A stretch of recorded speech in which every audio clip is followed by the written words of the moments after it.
When you think about the wealthy of the world, there's two questions to ask. Number one, how is wealth created? And number two, is it created the same way today as it was 100 or 200 years ago? The answer to question two is yes. The answer to question one is that wealth creation is a straightforward process.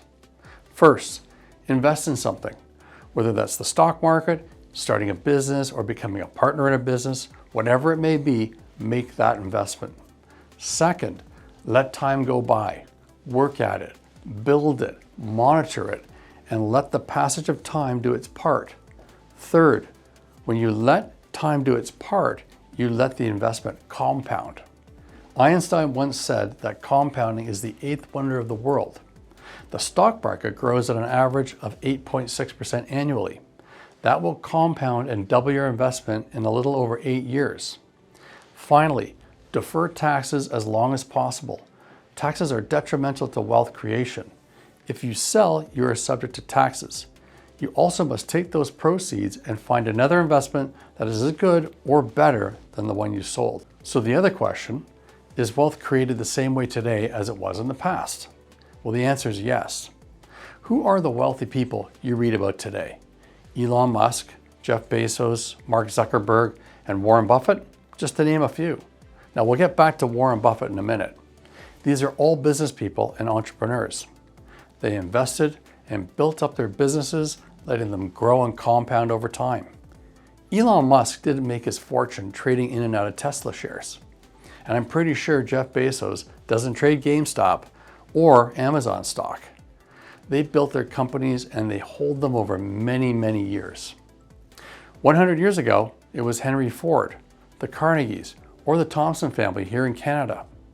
200 years ago, it was the Rothschilds, who are still around today, by the way. All of these people followed that same formula: invest, build, compound, and defer tax.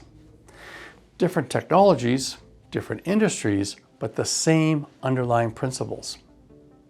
So now let's get back to a modern business miracle, Warren Buffett. Now, I was very fortunate to come across Warren Buffett early in my career.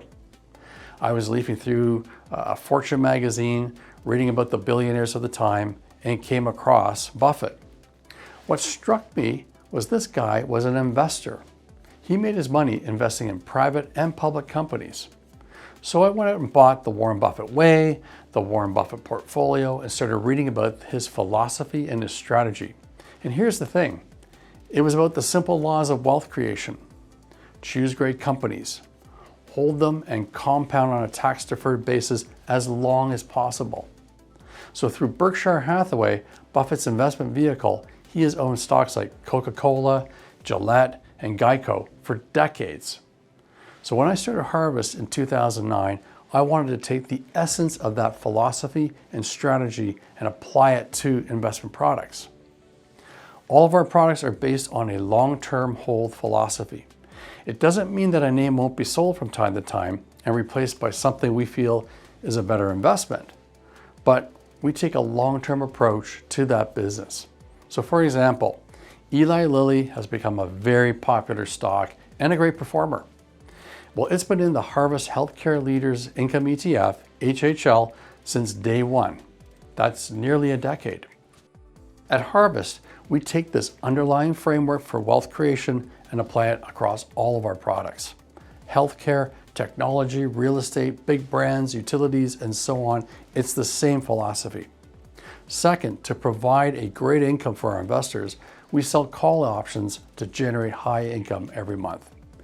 The idea behind this framework is to grow your capital over the long term while generating steady, attractive monthly income. We know we were on the right track 10 years ago because everybody's doing it today. The bottom line, today we have long-term award-winning ETFs that follow a philosophy of generating income and building wealth. As Warren Buffett has said, investing doesn't have to be complicated. Stick to the fundamentals of wealth creation with income. Harvest ETFs, income happens here.